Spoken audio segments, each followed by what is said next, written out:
Hello everyone, welcome to Legal Update.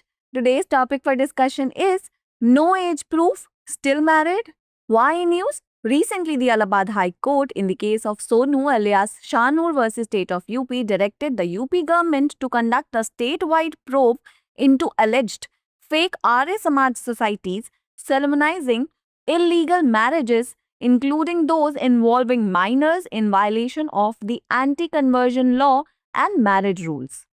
Background of the case: the applicant moved to High Court to quash proceedings in an FIR filed under IPC sections 363, 366, 376, and Section 3/4 of the POCSO Act. He claimed that he had married the victim in February 2020 through Arya Samaj Mandir and that she started living with him after attaining majority. The victim's family alleged kidnapping and sexual assault, stating she was a minor at the time of the incident. The marriage was neither registered nor performed with valid religious conversion, and the girl was found to be a minor. The court dismissed the plea and raised serious concerns about fraudulent Arya Samaj societies enabling such marriages. What were the court observations? The single judge bench of Justice Prashant Kumar observed that the alleged marriage was invalid as the girl was a minor and the UP Prohibition of Unlawful Conversion of Religion Act 2021 was not followed. The UP Marriage Registration Rules 2017 were also violated as the marriage was not formally registered. A state level investigation was ordered into how fake Arya Samaj societies have flourished and are solemnizing marriages, often involving minors without verifying age, religious conversion, or legal compliance. The court directed the Home Secretary of UP to assign the probe to an officer not below the rank of Deputy Commissioner of Police and file a compliance report by August 29, 2025. What were the provisions involved? First, UP Prohibition of Unlawful Conversion of Religion Act 2021, which mandates prior declaration before religious conversion, and conversion for sole purpose of marriage is void unless proper legal procedure is followed.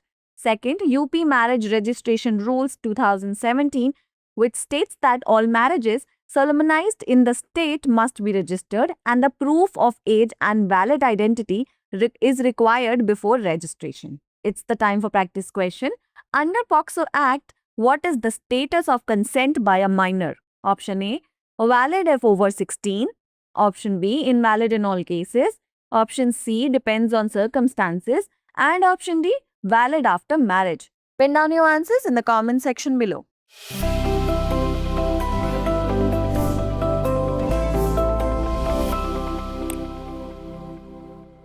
उम्र का प्रमाण नहीं फिर भी विवाहित। सबसे पहले देखते हैं कि ये पूरा टॉपिक चर्चा में क्यों है। हाल ही में सोनू अलियास शहनूर बनाम उत्तर प्रदेश राज्य मामले में इलाहाबाद उच्च न्यायालय ने उत्तर प्रदेश सरकार को निर्देश दिया कि वह राज्य भर में उन कथित फर्जी आर्य समाज संस्थाओं की जांच कराए जो अवैध विवाह करा रही हैं, जिसमें नाबालिगों के विवाह भी शामिल है।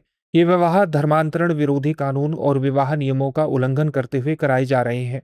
चलिए अब जानते हैं इस मामले की पृष्ठभूमि के बारे में। आवेदक ने उच्च न्यायालय में एक याचिका दायर की जिसमें आईपीसी की धारा 363, 366, 376 और पॉक्सो अधिनियम की धारा 3/4 के तहत दर्ज एफआईआर की कार्रवाई को रद्द करने की मांग की गई। उसने दावा किया कि फरवरी 2020 में उसने पीड़िता से एक आर्य समाज मंदिर के माध्यम से विवाह किया था और पीड़िता बालिग होने के बाद उसके साथ रहने लगी।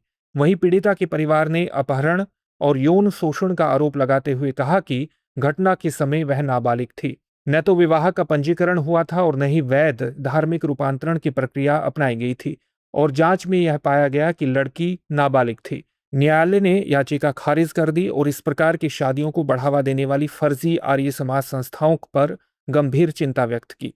आइए अब जानते हैं न्यायालय के अवलोकन के बारे में। न्यायमूर्ति प्रशांत कुमार की एकल पीठ का अवलोकन। विवाह कथित रूप से अमान्य था क्योंकि लड़की नाबालिग थी और उत्तर प्रदेश धर्मांतरण प्रतिषेध अधिनियम 2021 का पालन नहीं किया गया था।